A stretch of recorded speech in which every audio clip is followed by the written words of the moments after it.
안녕하세요. 2022학년도 6월 고2 전국연합학력평가 한국지리 해설 강의의 민병건입니다. 이번 시간은 해설편입니다. 자, 이 시험이 전체적으로 어떻게 출제됐는지 총평은요 10분짜리 짤막한 총평 영상이 있고요. 이번 시간은 1번부터 20번까지의 문제를 차근차근 풀어보는 시간입니다. 자, 여러분들 문제를 풀고 나서 어땠나요? 분명히 배운 것 같긴 한데 잘 기억이 안 나고 또 이 부분은 내가 뭔가 좀 공부를 한 것 같은데 또 전혀 문제에 대한 감을 못 잡겠고 이런 문제들도 있습니다. 어쨌든 여러분들은 아직 부족한 상황이고 이런 와중에 선생님의 이 해설 강의를 통해 가지고 잘 보완을 해나간다면 여러분들 실력이 계속 쌓이는 거거든요. 그러니까 선생님과 함께 실력을 쌓기 위해서 해설 강의를 듣는다라고 생각하시면 좋을 것 같습니다. 자, 여러분들 문제를 준비하시고요. 1번부터 바로 풀이를 들어가 보도록 할게요.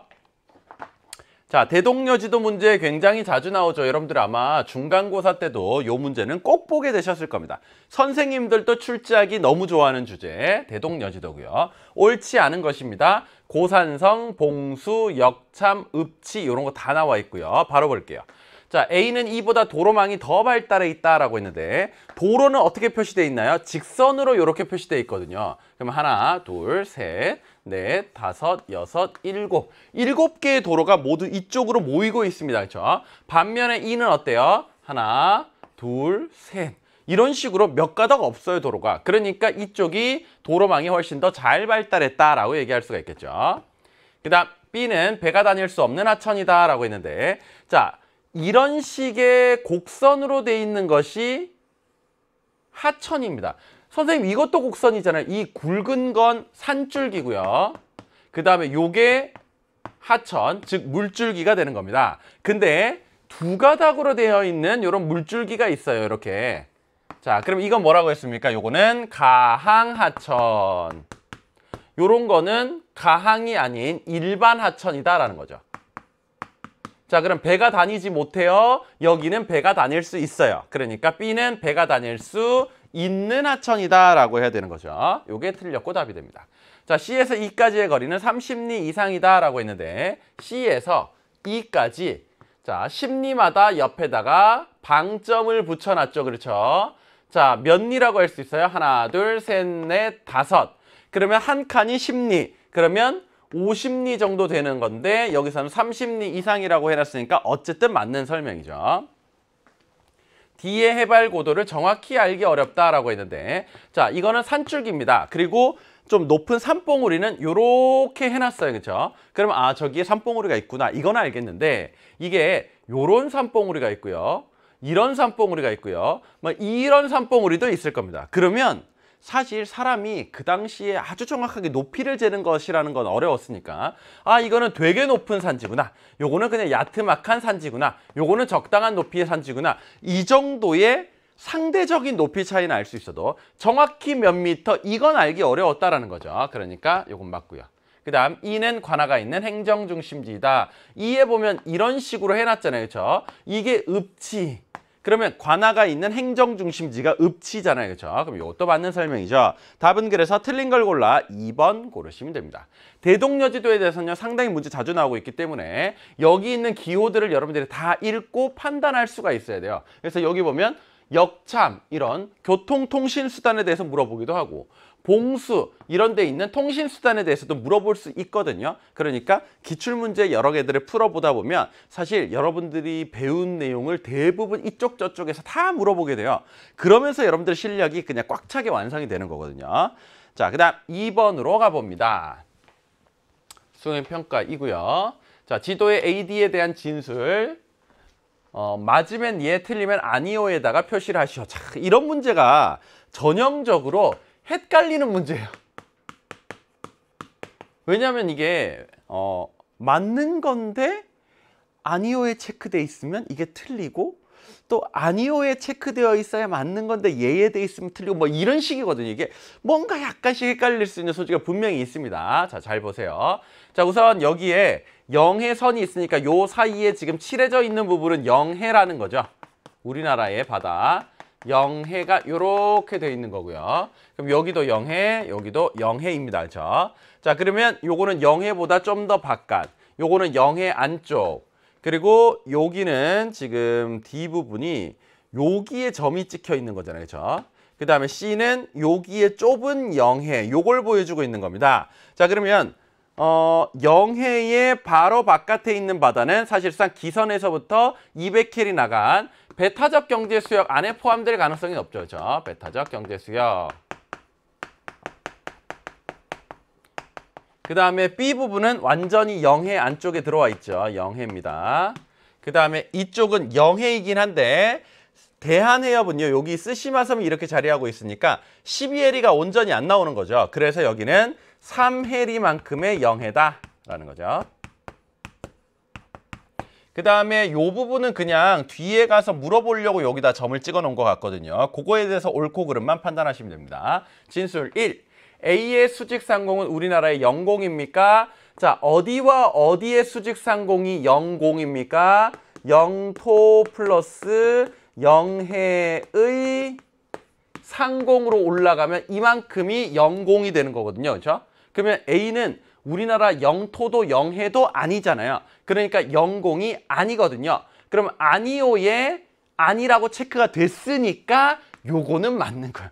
이 뭔가 약간 헷갈릴 만한 소지가 있죠. 그죠? 그 다음 B에서는 중국어선의 어업 활동이 가능합니까? 라고 했는데 B는 완전히 우리나라의 바다이기 때문에 다른 나라가 들어오면 안 돼요. 함부로 들어와서 물고기를 잡거나 자원 탐사를 하거나 하면 안 돼요. 그럼 이거는 아니오에 체크를 해야 되는데 예에다가 체크했으니까 틀린 거죠. 그래서 이거는 니은은 틀린 겁니다. C의 범위는 직선기선으로부터 3해리까지입니까? 여기가 직선기선, 거기서부터 3해리만큼만 나갑니다. 맞다라고 했으니까 요건 예인 거죠. 그 다음 D에서의 기선은 해안의 최저조위선을 기준으로 합니까? 라고 했는데 자, 여기는 동해안이고 동해안은 매끈한 해안선 쪽이기 때문에 이런 데서는 일반적인 기선, 즉 통상기선을 씁니다. 그렇죠? 근데 통상기선이 뭔데요? 최저조위선 이거잖아요. 그렇죠? 그러면 여기에서부터 기준을 선을 삼아가지고 그 다음 12해리까지 나가면 0에 200해리 나가게까지 되면 배타적 경제수역이 되는 겁니다. 그러면 이거는 사실 맞는 거잖아요. 맞는 거에 체크해야 되는데 아니오에 체크했으니까 이건 틀린 거죠. 뭔가 이런 부분이 좀 헷갈릴 소지가 있습니다. 자, 답은 그래서 기억 디귿 골라서 2번으로 선택하시면 되겠고요. 자, 그 다음 3번 가봅니다. 다음 자료에 가다 지역에 대한 설명으로 옳은 것은 요거는 우리나라 이제 뭐 상당히 좀 끝쪽에 있는 이런 주요 섬들에 대해서 물어보는 내용입니다.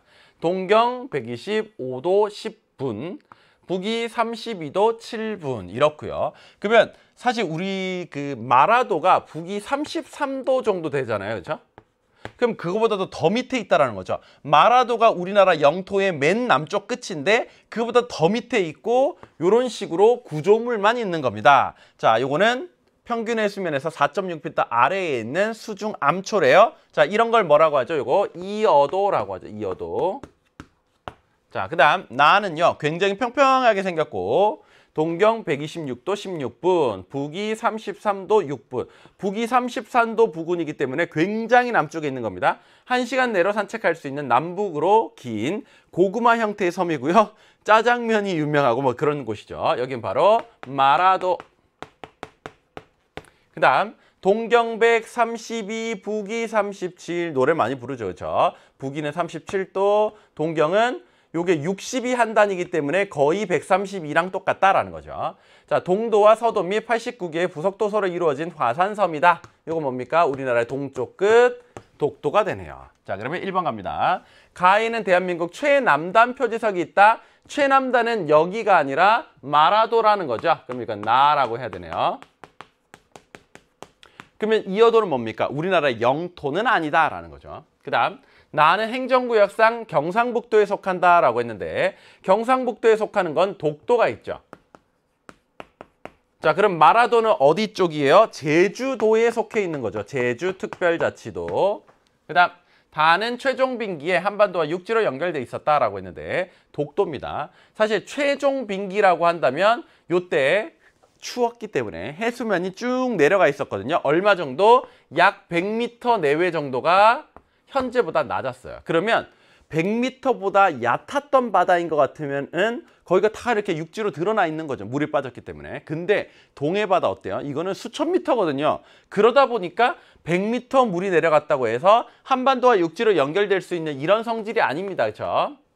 자, 그러면 요건 다 틀렸고. 그 다음, 다는 나보다 해 뜨는 시각이 이르다. 왜요? 동쪽에서부터 해가 떠오르기 시작하는 거거든요. 동쪽이 먼저 해가 뜨고, 그 다음 이런 식으로 해가 뜨기 때문에 요거는 맞는 설명. 그 다음, 가에서 다 모두 사람이 살지 않는 무인도이다 라고 했는데, 사실 이거는 뭐 딱 섬이다 이렇게 얘기하기 애매한 측면이 있어요. 그리고 마라도는 확실히 섬이고 짜장면집도 있고 하는 거 보니까 아, 여기는 사람이 살고 있는 것이다 라는 거. 독도도 원래는 주민이 있었죠. 두 분 계셨는데 그중에 이제 할아버지 분이 돌아가셔서 할머니 분이 뭐 이제 자녀들과 함께 아직 딴 곳에 좀 있으신 이런 상태라고 해요. 그래도 여기에 등록돼 있는 주민이 있고, 그리고 여기에 또 독도 지킴이도 있고 하니까, 네, 독도 경비대 모두 사람이 살고 있지 않은 무인도이다라고 하기에는 일단 이거부터 안 맞기 시작하는 거죠. 그래서 요거는 틀린 내용. 답은 그래서 맞는 걸 골라 4번을 선택하시면 되겠습니다. 이러한 섬들에 대해서도 굉장히 많이 자주 물어보는 내용들이거든요. 그래서 요 문제는 중요하게 잘 봐두셔야 될 것 같고, 그 다음 4번 갑니다. 가, 나, 지리지에 대한 설명으로 옳은 것은 신증, 동국, 여지, 승남, 택리지 중에 하나임 이라고 했고, 춘천에 대해서 어떤 항목은 어떻다, 이런 항목은 어떻다, 요 항목은 어떻다, 이렇게 백과사전식으로 서술을 해놨죠. 이런 방식을 백과사전식 서술. 자, 백과사전식 서술은 언제 때입니까? 요거 조선 전기 때죠. 조선 전기 때. 그럼 조선 전기 때 쓰여진 책이 뭐가 있나요? 요거 신증, 동국여지, 승남. 자, 요게 있고, 그다음 춘천은 어쩌고 저쩌고 저쩌고 저쩌고, 그다음 토질이 어떻고, 그다음 뭐가 어떻고, 이거는 그냥 일반적으로 줄줄줄 설명해가면서 쓴 방식이죠. 요거는 설명식이 되겠고. 자, 요거는 언제 만들어졌어요? 주로 네, 조선 후기 때의 책입니다. 그럼 조선 후기 때 아주 유명한 책자가 있죠. 뭐예요? 바로 택리지. 자, 그러면 1번부터 갑니다. 가는 백과사전식으로 서술되었다. 맞는 설명이고요. 바로 1번의 답이 툭 튀어나와서 뭐지? 진짜 맞나? 네, 이러다가 맞네. 김이 턱 빠져버리는 약간 요런 문제였습니다. 그 다음, 가는 나보다 실학의 영향을 많이 받았다. 자, 조선 전기 때는 성리학이죠. 학문적인 배경이. 조선 후기 때에 가서 실학의 영향을 많이 받게 되는 거죠. 틀렸고. 나는 가보다 편찬된 시기가 이르다. 요게 조선 전기, 이게 조선 후기이기 때문에 요건 반대로 설명됐습니다. 가는 사찬, 나는 관찬지리지다 라고 했는데, 조선 전기 때 국가 통치에 쓸 목적으로 관에서 편찬된 지도들이나 책 이런 것들이 많이 나오게 되었어요. 그렇죠? 그럼 여기가 관찬. 그리고 조선 후기로 갈수록 뜻이 있는 실학자들이 개인적으로 펴내는 이런 책들이 나오게 된 거죠. 그렇죠? 이게 바로 사찬지리지. 그다음, 자, 기억은 가거지의 조건 중 인심에 해당한다. 지리, 인심, 생리, 산수 요 네 가지 조건이 있는데 그 중에서 토질이 어쩌고 저쩌고, 기후가 어쩌고 저쩌고, 강과 산이 맑고 헌하며 땅이 기름져서 이렇게 돼 있습니다. 자, 땅이 기름지냐 안 지냐, 이건 뭐하고 관련돼 있어요? 농사가 잘 되냐 안 되냐 이런 거하고 관련돼 있죠. 그럼 농사가 잘 된다? 이거는 여기에서 먹고 살기가 괜찮다라는 뜻이거든요. 그럼 결국은 이 내용은 어쨌든 사람들이 실질적으로 먹고 사는 그 경제활동 부분하고 좀 관련돼 있는 부분입니다. 경제활동 조선시대 때라고 하면 물류 쪽과 그 다음에 농사 쪽이죠. 요쪽에 관련되어 있는 내용이 나온다라면 이거는 생리 쪽과 관련돼 있다. 뭐 이렇게 해석을 하는 것이 좀 더 관련이 있을 것 같아요. 근데 여기는 인심이잖아요. 그 사람들의 인심이 야박하고 그 사람들의 인심이 후하고 뭐 이런 내용이 나와야 여기 있는 인심에 해당될 수가 있거든요. 그렇기 때문에 요거는 안 맞다라는 거. 자, 답은 그래서 1번 선택하시면 되겠습니다. 요런 내용도 그간 참 많이 모의고사나 수능에서 다뤄졌던 요런 문제 유형이고요. 자, 그 다음 5번 갑니다. 무슨 군이고요? 해피 700이라고 돼 있네요. 이게 700m에 살아서 행복해요. 뭐 이런 뜻을 가지고 있어요. 자, 봅시다. 해발고도 600에서 1000m에 펼쳐진 경사가 완만한 지형입니다. 자, 여기 보시면 좀 높은데요. 그래도 경사가 심하지 않습니다. 우리 보통 해발고도가 높으면 이렇게 돼 있는 부분들이 많잖아요. 그럼 이런 데는 경사가 급하다는 거죠. 근데 얘는 어떠냐? 이런 식으로 돼 있다라는 겁니다. 뭔가. 얘하고는 확실히 다르다는 거죠. 그렇죠? 높지만 좀 평평하다. 이런 걸 뭐라고 하나요? 고위 평탄면. 자, 이렇게 많이 얘기하죠. 풍력 발전기를 배경으로 사진도 찍을 수 있고, 양떼를 보면서 산책도 하고, 양떼에게 풀 같은 것도 좀 줄 수 있고, 배추, 무 등의 고랭지 농작물 이런 것들도 많이 재배하고 있습니다. 고위 평탄면에 대한 얘기죠. 자, 기억 봅니다. 비슷한 위도의 저지대보다 여름철 기온이 낮다. 왜? 해발 고도가 높기 때문에 여름철에도 선선하고 겨울철에도 춥고, 그렇죠? 그다음 기복이 작고 충적층이 두꺼워 논농사가 활발하다. 자, 기복이 주변에 막 이렇게 심한 거보다는 그래도 상대적으로 좀 요럴 수 있어요, 그렇죠? 근데 충적층이 두꺼워. 충적층은 보통 이제 하천이 물 넘치면서 옆에다 쌓아놓은 이런 층들을 얘기하는 거거든요. 그러려면 얘가 산 윗부분에 있어야 되는 게 아니라 저기 밑에 낮은 부분에 있어야 하천이 물 넘치면서 여기다가 뭔가를 많이 쌓아놨을 거 아닙니까? 그런 데서 논농사를 주로 하는 것이기 때문에 여기에서는 어울리지 않는다라는 겁니다. 이거는 오히려 산 위에 있기 때문에 그냥 비가 내리고 이러면 오히려 쓸려가기가 딱 좋아요. 그렇죠? 여기에 뭔가가 두껍게 쌓이거나 이러기도 어렵고, 그리고 여기는 무엇보다도 기온이 전반적으로 낮기 때문에 논농사를 짓기가 어려워요. 논농사는 굉장히 덥고 습해야 잘 지을 수 있습니다. 쌀은. 근데 여기는 여름에도 선선해요. 그러다 보니까 이런 데서 뭐 합니까? 고랭지, 채소 이런 것들을 많이 하잖아요. 그러니까 이거 틀렸죠. 그다음 목초 재배에 유리하여 목장으로 이용되기도 한다라고 했는데, 이런 데가 전반적으로 서늘하고 그리고 좀 촉촉한 편이야. 촉촉. 쉽게 얘기하면 이렇습니다. 자, 왜냐하면 기본적으로 저지대에 비해서는 여름에도 선선하고 겨울에도 좀 추운 편이고, 그 다음에 촉촉한 이유는 이게 겨울에 되게 이렇게 눈이 많이 내리잖아요. 그럼 이런 눈이 많이 있는 상태에서 봄철이 되면서 살며시 녹으면서 그 눈 녹은 물들도 이렇게 촉촉하게 공급이 됩니다. 우리 보통 봄철에 굉장히 건조하거든요. 그래서 봄에 산불이 잘 나요. 근데 여기는 봄에 눈이 녹다 보니까 그 눈 녹은 물이 솔솔솔솔 내려오면서 촉촉하게 적셔주는 거예요. 그러다 보니까 아무래도 서늘하고 촉촉한 요런 기간이 좀 길게 나타나는데, 저런 환경에서 풀을 잘 키울 수가 있거든요. 그러니까 목초 재배에 유리해서 목장으로 이용되기도 한다. 그래서 뭐 대관령 목장 이런 데가 되게 유명한 편이고, 그다음 오랜 침식으로 평탄해진 지형이 융기하여 형성되었다. 이렇게 높은 데도 평평할 수 있는 이유는 원래 평탄했던 지형이, 자, 우리나라 언제 때 이렇게 많이 들려 올라가게 되네요. 요거 신생대 제3기 경동성 요곡 운동이 일어나서, 요거 굉장히 많이 나오는 말이죠. 그렇죠? 요곡 운동. 요게 일어나서 원래 평평했던 게 위로 들려 올라가서 평평한 상태로 남아있다. 요렇게 보시면 되거든요. 맞습니다. 답은 그래서 기역 디귿 리을을 골라 5번으로 선택하시면 됩니다. 자, 그 다음 6번으로 가볼게요. 다음은 지도에 제시된 두 지점에서 볼 수 있는 인공구조물이다. 기역 니은에 대한 설명으로 옳지 않은 것은 이라고 했고, 자, 요 정도의 어떤 댐이 있습니다. 자, 요 정도에 있는 댐이 굉장히 크게 있는 곳이 뭐가 있냐면요, 안동이라는 곳이 있어요. 안동. 여러분들 아마 하회마을 들어봤고 팔춤 뭐 들어봤고 뭐 이랬을 것 같아요. 안동에도 댐이 큰 규모로 있습니다. 요 정도에. 근데 사실 저기서는 안동이라는 것 자체는 몰라도 됩니다. 그 다음 여기는 무슨 하구뚝이 있는데, 여기 보니까 딱 부산이잖아요. 부산으로 낙동강이 빠져나가잖아요. 그러면 이거는 뭐 낙동강 하구뚝이네요. 부산에 있는 낙동강. 자, 그러면 1번 봅니다. 기역의 건설로 수몰 지역이 발생할 수 있다라고 있는데, 댐 만들게 되면요, 당연히 원래 이 사이에는 물이 쫄쫄쫄쫄 흐르고 그 옆에도 마을이 있고 이런 동네였을 거거든요. 근데 물을 높게 가둬 놓으니까 그 밑에 있는 마을 중에 일부는 잠기게 되는 겁니다. 그러면 그 사람들이 다른 지역으로 떠나야 되는 거거든요. 수몰 지역이 발생할 수 있고, 안정적으로 물을 공급해 줄 수 있기도 하죠. 그 다음 하구뚝은 한강과 섬진강에도 건설되어 있다라고 했는데, 요거 되게 중요하게 배우는 내용일 거거든요. 자, 하구뚝은 우리나라에 어느 강에 있다? 요거는 낙동강에 있고요. 그 다음에 영산강에 있고요. 그 다음에 금강에도 있습니다.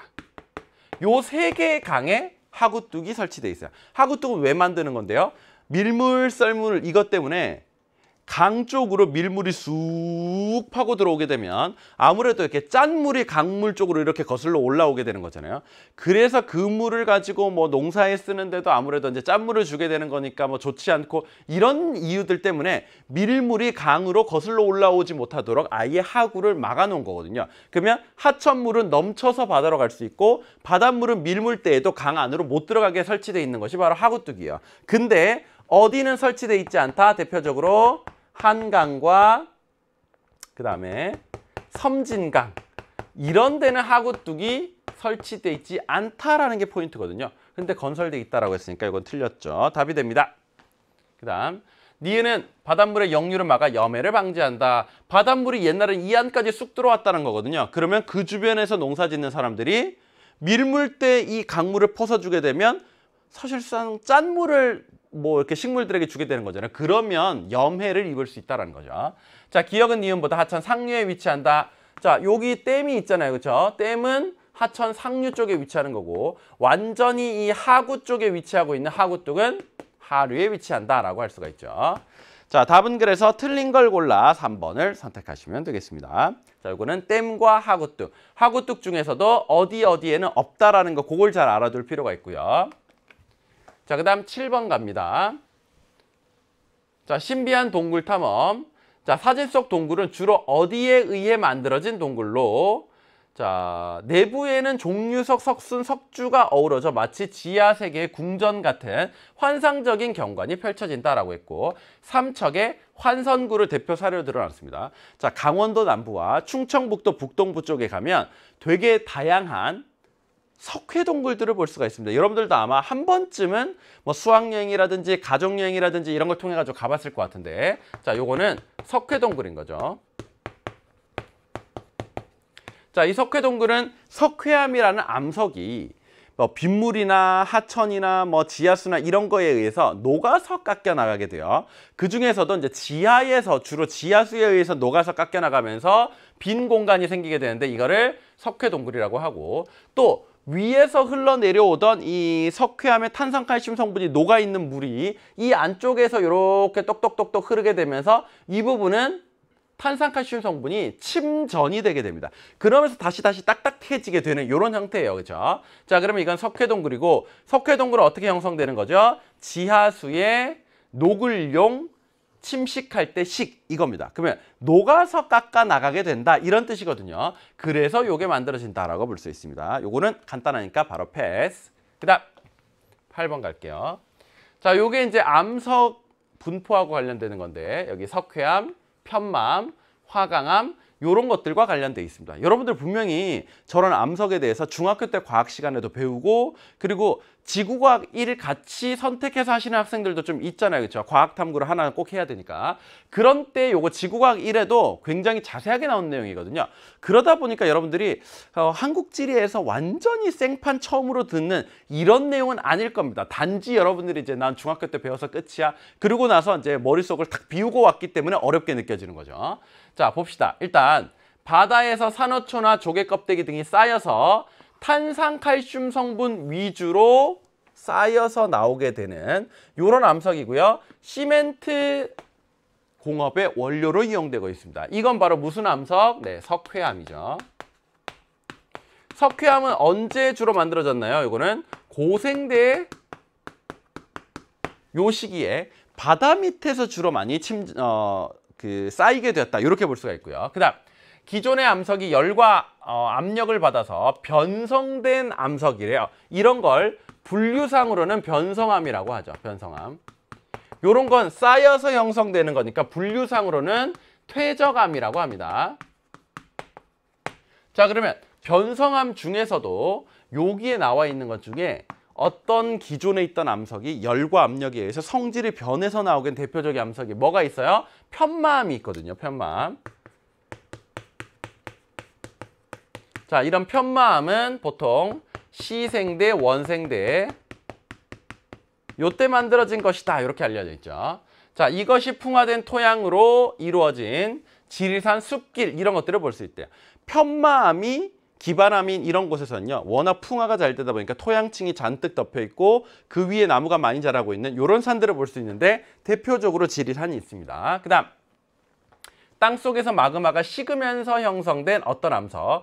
마그마가 식어서 땅속에서 굳어지게 되면 화강암이 되는 거죠. 요거는 화강암.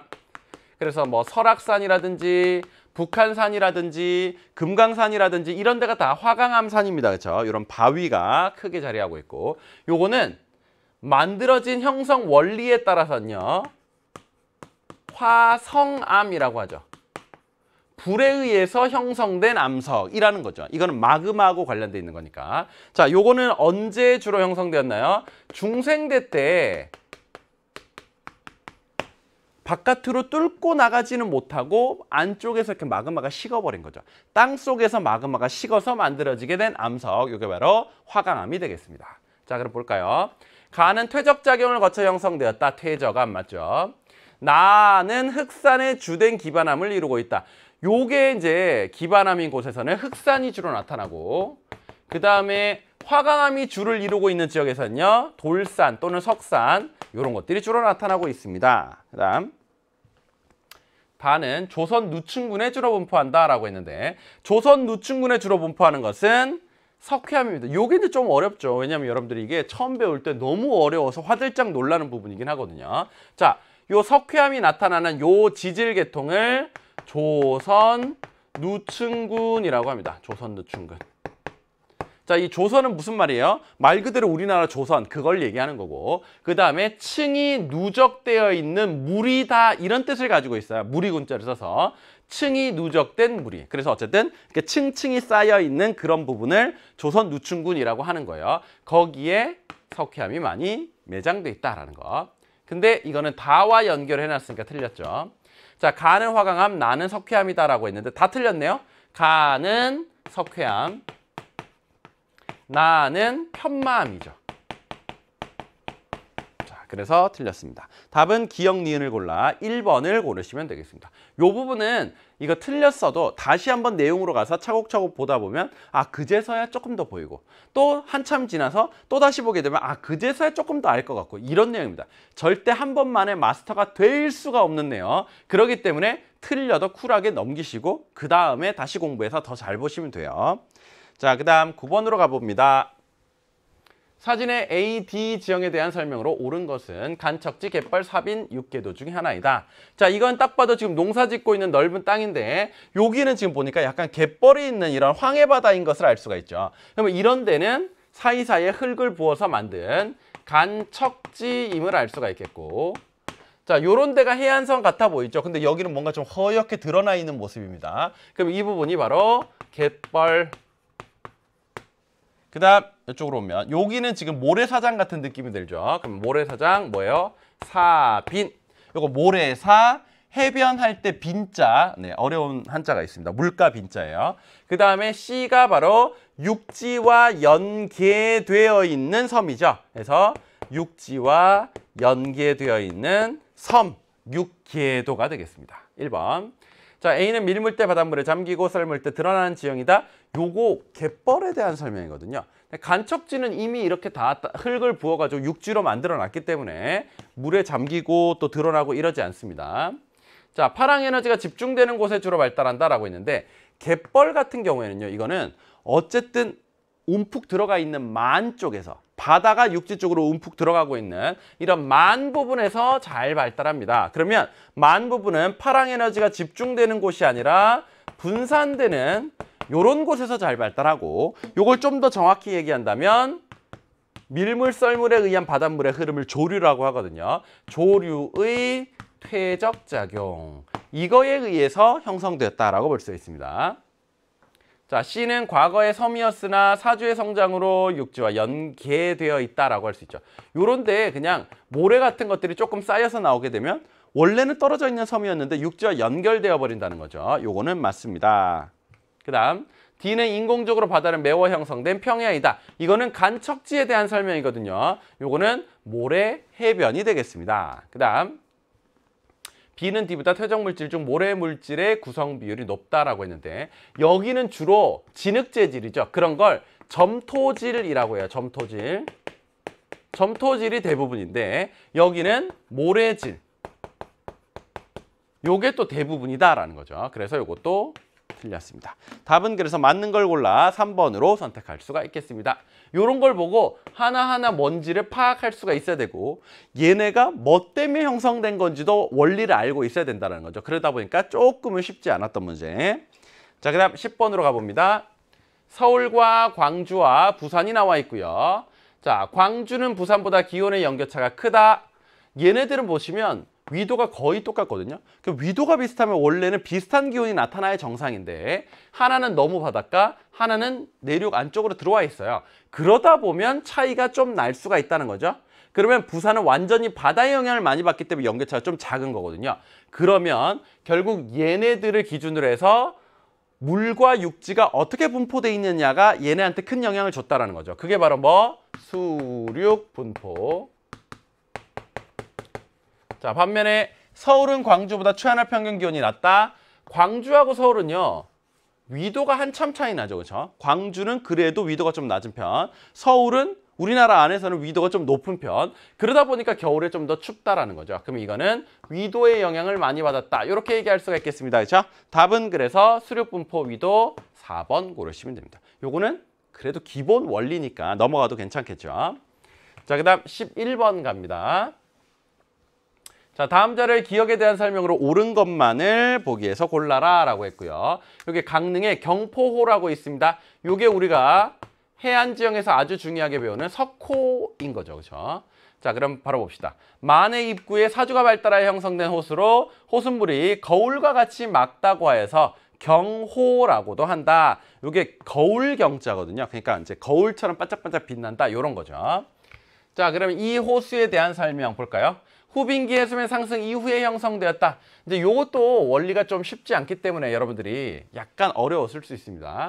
자, 후빙기 때 해수면이 지금처럼 이렇게 올라온 거죠. 그렇죠? 그러고 나서 이 만 앞에 사주가 가로막아 나오게 되면서 바다와 분리된 호수가 나오게 되는 거거든요. 그러면 후빙기 해수면 상승 이후에 그 다음에 사주가 형성되어서 바다와 분리된 호수가 나오는 거니까 어쨌든 이 이후에 형성되었다라는 말은 맞는 말입니다. 그 다음 파랑의 작용으로 규모가 확대되고 있다.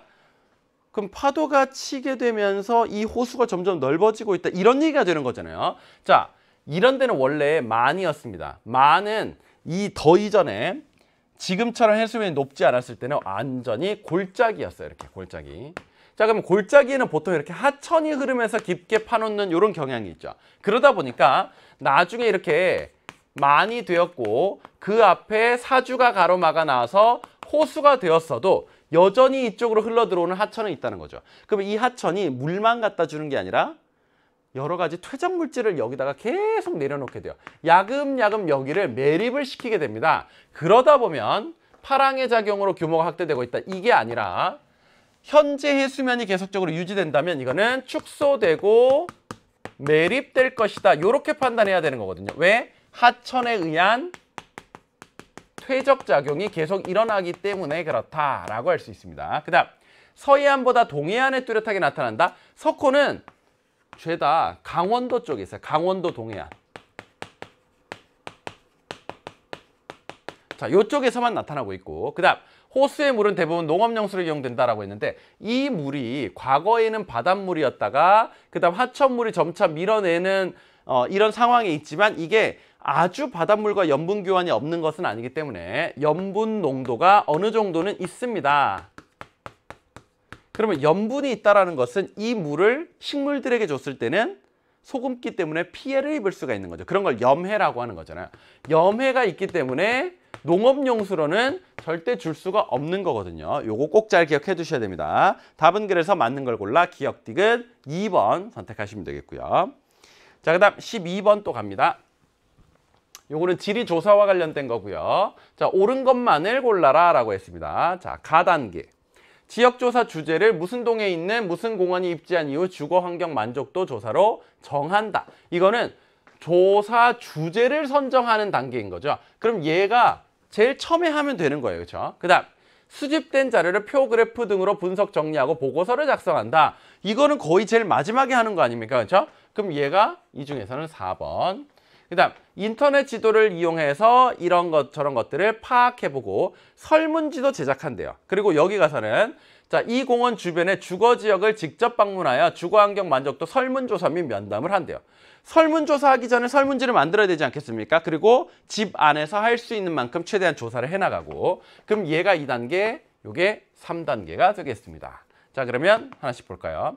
기억은 주로 인공위성을 이용한 원격 탐사로 파악한다라고 했는데, 인공위성은 결국 위에서부터 내려다 보면서 찍은 사진이거든요. 그걸 통해 가지고 주거환경 만족도라는 것이 나오나요? 그건 안 나오잖아요. 그렇죠? 자, 니은은 종이 지도보다 정보의 추가 및 수정이 용이하다. 인터넷 지도는요, 바로바로 그 자리에서 수정하고 이름 바꾸고 위치 바꾸고 이게 가능하기 때문에 종이 지도보다는 수정 정보 추가가 훨씬 용이합니다. 그 다음 디귿은 지리정보의 수집 단계 중 실내 조사에 해당한다. 이게 실외 조사 또는 야외 조사이고요. 요게 실내 조사에 해당되는 거거든요. 자, 지역 조사는 가다라나 순으로 이루어진다. 가다라나 맞는 거죠. 자, 답은 그래서 니은 리을 골라서 4번으로 선택하시면 되겠습니다. 이거는 뭐 지리 조사와 관련된 문제인데 정말 가끔 나올 뿐이지 거의 뭐 수능에서는 잘 안 나오게 되었던 이런 기본 중의 기본 문제입니다. 자, 그다음 13번 가볼게요.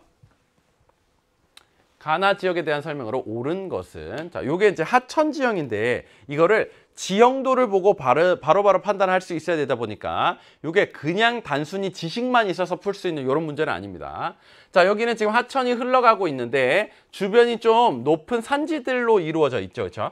자, 그리고 무슨 강이 있는데 그 옆에 등고선 간격이 좀 넓어요. 그렇죠? 등고선 간격이 좀 넓어요. 자, 거기에서 밭농사하고 있는 이런 모습을 볼 수 있습니다. 자, 그러면 이런 부분을 뭐라고 하나요? 이런 부분을 하천 옆에 계단 모양의 언덕이 있다 그래서 하안단구라고 하거든요. 그렇죠? 자, 여기에 농사를 짓고 있어요. 여러분들 맨날 홍수 날 때마다 물 넘쳐서 다 쓸려가면 농사를 사람들이 짓지 않겠죠? 근데 여기 농사를 짓고 있다는 것은 어지간한 홍수에도 여기까지는 물이 들이치지 않는다라는 증거이기도 합니다. 자, 그 다음 여기는 볼게요. 등고선이 주변에 거의 없어요. 굉장히 평평한 곳입니다. 하천 바로 옆은 지금 밭농사를 짓고 있고요. 거기서 조금 더 떨어진 곳에서는 논농사를 짓고 있어요. 자, 하천이 맨날 물이 넘치죠. 그렇죠? 이거 맨날은 아니고 이제 뭐 1년에 몇 차례씩 홍수가 날 때 물이 넘칩니다. 그때 물 넘치면서 옆에다 쌓아놓은 이런 지형을 범람원이라고 하는 건데, 자, 그 중에서도 여기는 배후습지 부분이 되겠고요. 그 다음 이쪽이 자연제방이 되는 거죠.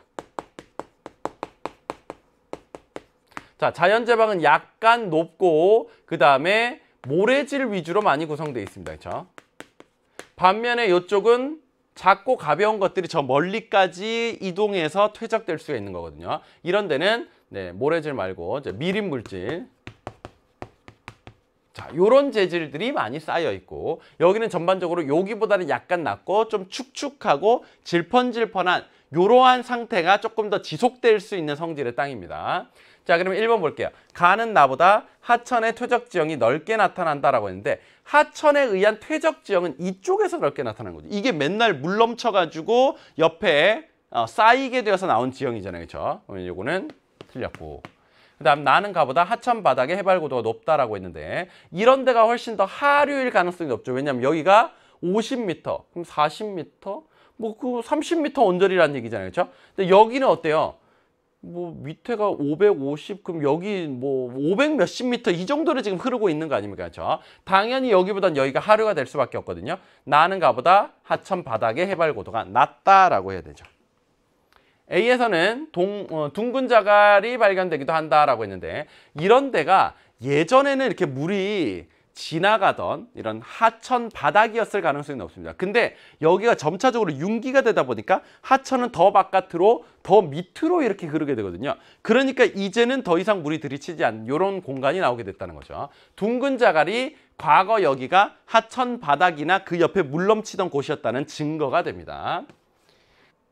그 다음 4번 볼게요. B는 A보다 범람에 의한 침수 가능성이 낮다라고 했는데, 이런 데는 자주자주 물 넘치는 범람원이에요. 그렇죠? 근데 이런 데는 농사를 짓고 있다라는 것만 봐도 여기가 자주자주 물이 넘쳐서 이렇게 휩쓸려 가지는 않는다라는 증거이기도 합니다. 물론 여기도 물은 넘치긴 하지만 근데 여기 있는 것들은 사실 물이 넘쳐서 좀 질펀질펀해야 오히려 좋은 땅들이거든요. 그렇죠? 그러다 보니까 범람에 의한 침수 가능성은 여기는 그래도 좀 몇 번 범람하는 편이고 이런 하안 단구의 경우에는 거의 잘 범람하지 않는다. 이렇게 볼 수가 있거든요. 그래서 이거는 반대. 그 다음 C는 B보다 퇴적 물질의 평균 입자 크기가 작다라고 했는데 이쪽이 모래질이라서 조금 더 크고 이쪽이 점토질이 많다 보니까 조금 더 작다라고 볼 수가 있거든요. 틀렸습니다. 답은 그래서 맞는 걸 골라 3번을 선택하실 수가 있겠습니다. 자, 그 다음 14번 갈게요. 자, 권역별 해안선 길이가 나와 있고요. 자, 여러분들 여기 보시면 굉장히 매끈하잖아요. 그러니까 여기는 거의 뭐 직선에서 크게 많이 차이 안 날 겁니다. 그렇죠? 반면에 이런 데는 어때요? 와, 이게 다 해안선입니다. 다. 이거 그리는데도 너무 힘들어요. 그렇죠? 그러면서 여기에 섬들도 많으니까 이 섬의 해안선까지 모두 다 해안선입니다. 그리고 여기는 좀 이렇게 들쭉날쭉이 좀 있는 편이고 섬들 좀 있는 편이고 이렇습니다. 자, 그러면 이 중에서 해안선이 제일 짧은 데가 어디겠어요? 여기 있는 강원도가 되겠죠. 그 다음 해안선이 제일 긴 데가 어디겠어요? 이런 데가 굉장히 복잡하잖아요. 그렇죠? 그러다 보니까 여기는 호남권 C가 제일 길겠고 경기도는 그 중간 정도는 될 것 같습니다. 여기도 이제 섬들이 좀 있고 들쭉날쭉은 좀 있기 때문에. 자, 그러면 이게 B, A, C 이렇게 연결이 되면 되거든요. 답이 벌써 나왔네요. 3번이 되겠습니다. 이것도 쉬운 문제니까 금방 넘어가도록 하고. 자, 그 다음 15번 볼게요. 세계 자연유산으로 지정된 제주도의 주요 지형입니다. 검은 오름 플러스 용암동굴까지 함께 세계 자연유산입니다. 용암동굴. 그 다음 한라산의 여기 정상부 꼭대기와 그 주변 지역 여기가 다 또 세계 자연유산이고 그 다음에 여기 만장굴 이게 결국 여기에 들어가는 거거든요. 검은 오름 용암 동굴 계에 다 들어가는 겁니다. 요거 플러스 여러분들이 아주 잘 알고 있는 성산 일출봉 있죠? 자, 요렇게 해가지고 세계 자연유산으로 지정되어 있습니다. 볼게요. 자, 기역에서는 공룡 발자국 화석이 많이 발견된다라고 했는데 제주도 자체가 언제 만들어진 거예요? 요거는 신생대 때 화산 활동으로 만들어진 거거든요. 그러면 신생대 전에는 없다라는 거죠, 이 제주도가. 근데 공룡 발자국 화석, 우리나라의 공룡은 언제 살았는데요? 요거 중생대 때 살았잖아요. 자, 미국에서는요, 쥐라기 공원 그게 굉장히 유명하잖아요. 우리나라는 쥐라기 그 다음에, 즉 중생대 말에 백악기라는 시기가 있거든요. 그때 주로 살았던 공룡으로 알려져 있어요. 그래서 공룡 발자국 화석은요, 주로 이제 경상도 쪽과 그 다음에 전라남도의 해안 쪽, 자, 이런 지역 일부에서 많이 나타나고 있습니다. 자, 어쨌든 요건 아니죠. 그 다음 니은은 화구가 함몰되어 형성된 칼데라호이다라고 했는데 칼데라호 전형적인 곳은 백두산 천지가 있습니다. 근데 여기 있는 백록담은요, 이게 함몰된 게 아니라 그냥 화구에 물이 고여서 형성된 거거든요. 요거는 그냥 화구에 물이 고인 거라서 화구호라고 합니다. 화구호. 디귿은 용암의 냉각 속도 차이로 인해서 형성된 동굴이다라고 했는데 이게 이제 제주도에 이 화산이 뻥 터지게 되면요, 거기서부터 이제 용암 국물이 이렇게 끈덕끈덕하게 쭉쭉쭉쭉 나올 거 아닙니까? 그러면 이렇게 쭉 한 줄기가 나오는데 이 바깥 부분은 공기와 접촉을 하게 되니까 급하게 식을 거예요. 왜냐면 용암 자체 온도가 뭐 1000도가 넘고 이러기도 하니까. 근데 공기는 기껏해야 1, 20도 이 정도잖아요. 그죠? 그러니까 바깥 부분은 빨리 식는데 바깥 부분이 딱딱하게 식어서 껍데기가 안쪽을 보호해 주니까 안쪽의 용암은 그냥 꿀룩꿀룩 그대로 지나간 거야. 그러면 바깥에는 바게트 빵의 딱딱한 껍데기, 안쪽은 용암이 다 빠져나가 버리니까 빈 공간, 이렇게 돼 있는 거죠. 그렇게 해서 나오게 된 동굴, 이걸 바로 뭐라고 합니까? 용암동굴이라고 하는 거죠. 용암동굴. 요거는 용암의 냉각 속도 차이로 인해서 형성된 동굴이다. 맞습니다. 그 다음 기역, 니은 주변에는 석회암이 풍화된 붉은색 토양이 나타나는데 이런 걸 뭐라고 하나요? 석회암 풍화토라고 하고요.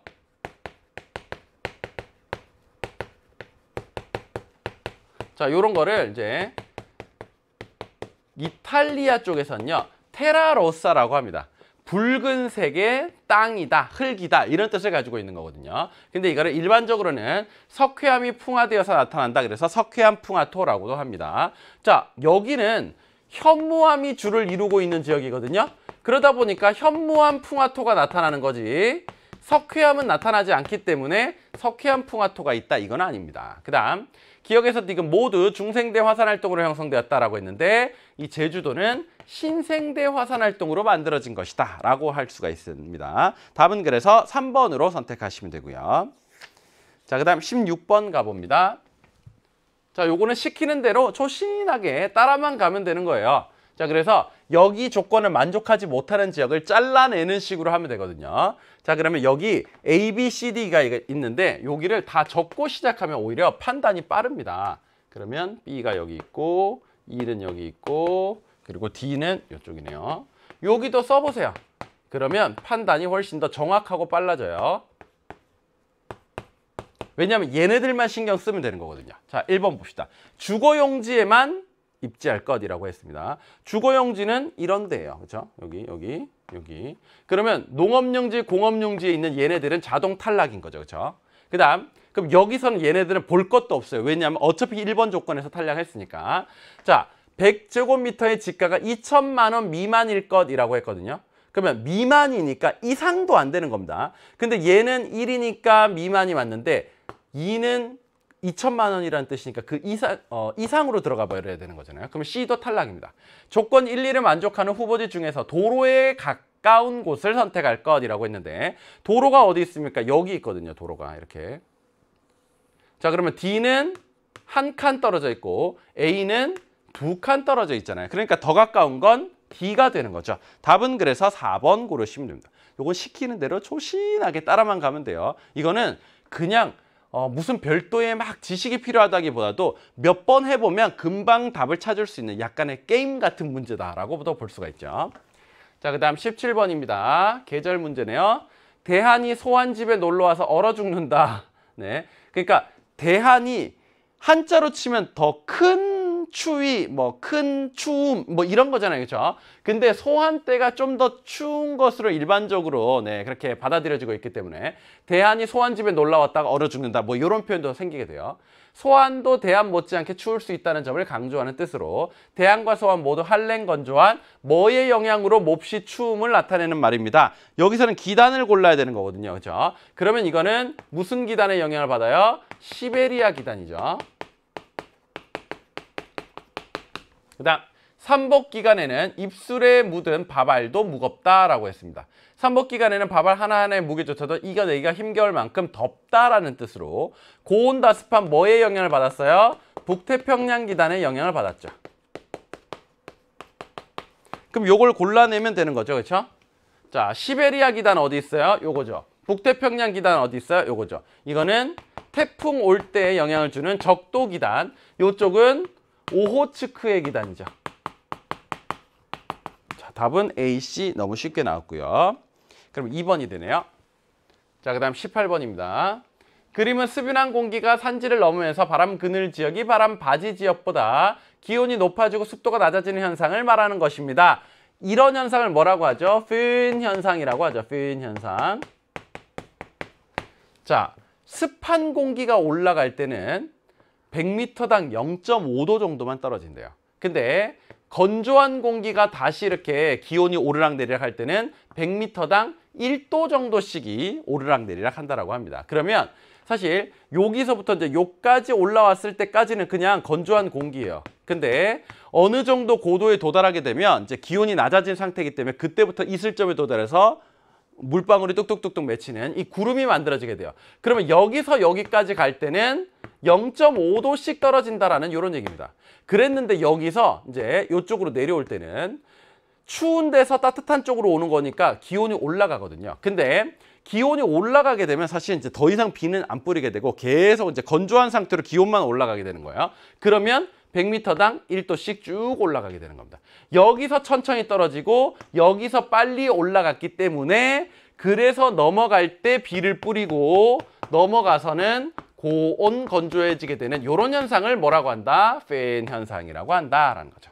자, 맑은 날 낮 해안에서는 세풍이 붑니다. 요런 거는 해륙풍에 들어가는 거고. 그 다음 대동강 하류 지역은 연강 수량이 매우 적습니다. 요건 왜 그런 겁니까?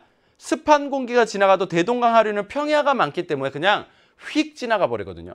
비가 오려면 이 습기를 머금고 있는 공기가 위로 올라가다가 기온이 떨어져서 비가 내려야 되는 거거든요. 그러다 보니까 지형성 강수가 잘 못 내리는 형태죠. 수도권 지역에서는 봄철에 황사가 자주 발생합니다 라고 했는데 봄철에 황사는 뭐 중국 쪽에서 건너오는 거니까 이거하고는 관련이 없죠. 자, 분지에서는 일교차가 큰 계절에 안개가 자주 발생합니다 라고 했는데 요거는 기온 역전 현상하고 관련돼 있죠. 그 다음 늦봄에서 초여름 사이에 영서지방에 높새바람이 붑니다. 요게 이 현상하고 관련돼 있죠. 자, 우리 강원도가 이렇게 있으면요. 태백산맥이 이렇게 자리하고 있습니다. 그렇죠? 자, 근데 오호츠크의 기단 쪽에서 이렇게 바람이 불어오게 되는데 여기 산 사면을 따라 올라가면서 비를 뿌리고 넘어가서는 고온 건조하게 바뀌고 이러니까 영서지방 사람들 입장에서는 봄철에 고온 건조해져 가지고 오히려 막 이렇게 곡식 뿌려놓은 게 다 말라 죽고 이럴 수가 있는 거죠. 그런 것 때문에 다소 악명 높은 바람이 바로 높새바람입니다. 높새바람 무슨 뜻이에요?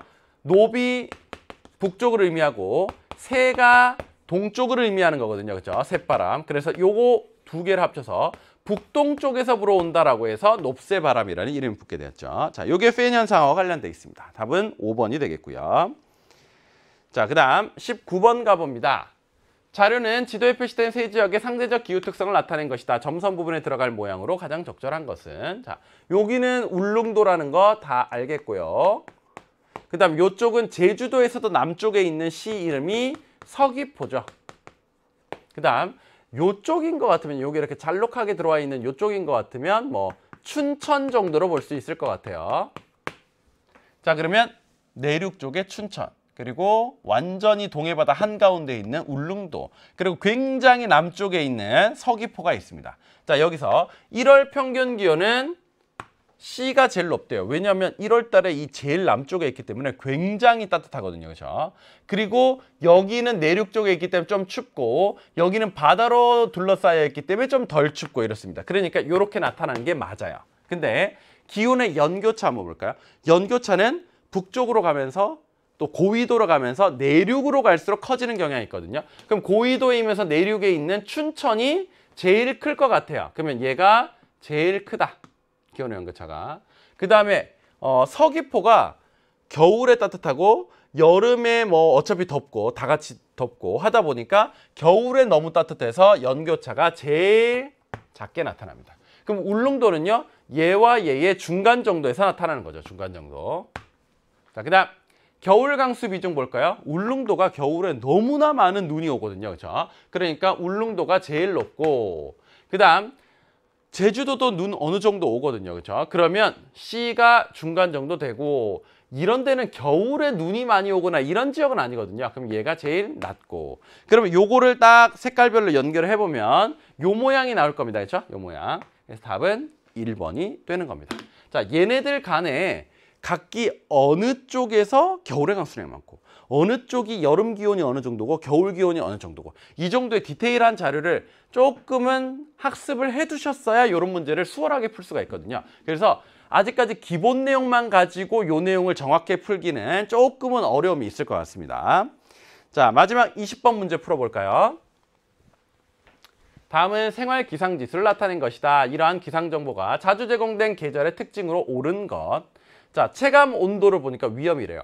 저체온 위험이 증가한대요. 그럼 뭔가 춥다라는 거잖아요. 그렇죠? 그다음 자외선 지수는 낮대요. 그러니까 뭔가 햇빛이 쨍 내리쬐서 자외선에 노출돼서 위험하고 이런 건 별로 없다라는 거고, 대기 확산 지수는 보통이래요. 그리고 동파 가능성이 매우 높대요.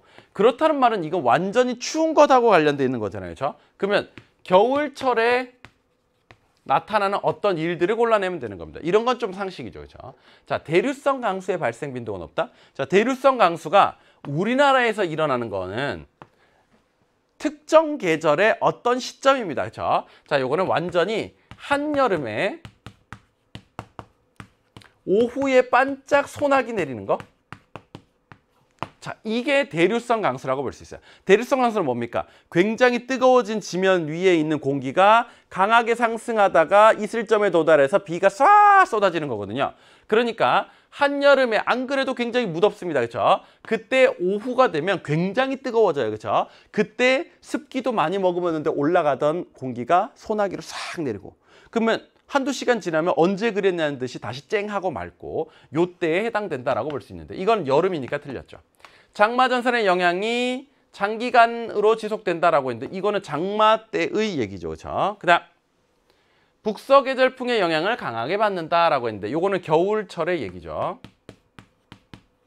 그다음 한랭하고 건조한 날씨가 자주 나타난다. 요것도 겨울철의 얘기죠. 그렇죠? 시베리아 기단의 영향을 받아서 한랭하고 건조한 날씨가 쭉 지속되는 거. 이게 바로 우리나라 겨울철의 특징이 되겠습니다. 그래서 20번 문제는 크게 어렵지 않았죠. 답은 디귿 리을 5번으로 선택할 수가 있겠습니다. 자, 여기까지 이제 1번부터 20번까지 문제를 모두 풀어봤습니다. 어땠나요? 여러분들이 기본적인 내용 위주로 구성되어 있는 건 알겠는데, 내가 아직까지 제대로 준비가 안 돼 있기 때문에 조금 어려웠던 이런 문제들이 있었을 것 같아요. 사실 이 정도 난이도인 것 같으면요, 몇 개를 틀려도 1등급 나오는 경우가 많거든요. 아직은 여러분들이 준비해야 갈, 그래서 이제 아직까지는 이제 여러분들이 한국지리의 새싹 같은 존재인 거잖아요. 그렇죠? 그러니까 너무 막 많이 틀렸다고 좌절하지 마시고, 내가 그냥 몸풀기 삼아서 풀어봤는데 실력이 아직 좀 부족하니까 몇 개 틀렸어. 이 부분을 잘 보완해 나가면 될 것 같아. 이렇게 희망과 용기를 가지는 이런 기회가 되었으면 좋겠습니다. 자, 선생님은 여러분들과 함께 한국지리를 공부하기 위해서 수능 개념 강의, 그리고 수능 특강, 그리고 수능 완성, 이런 강의들을 쭉 진행을 하고 있거든요. 근데 그나마 그중에서 고2 학생들에게 가장 적합한 강의는 바로 수능 개념 한국지리 민병헌의 퍼펙트 가이드라는 강의가 있습니다. 그걸 들으면요, 처음부터 아주 자세하게 쉽게 또 재밌게 여러분들에게 강의를 해드리고 있거든요. 그래서 민쌤과 함께 한국지리를 공부하는 학생들은요, 민병헌의 퍼펙트 가이드 수능 개념 한국지리 강의로 오셔서 즐겁게 공부를 같이 했으면 좋겠습니다. 자, 그러면 선생님의 강의는 여기까지이고요. 선생님은 수능 개념 강의에서 여러분들을 환영할 준비를 하고 기다리고 있겠습니다. 수고 많으셨습니다.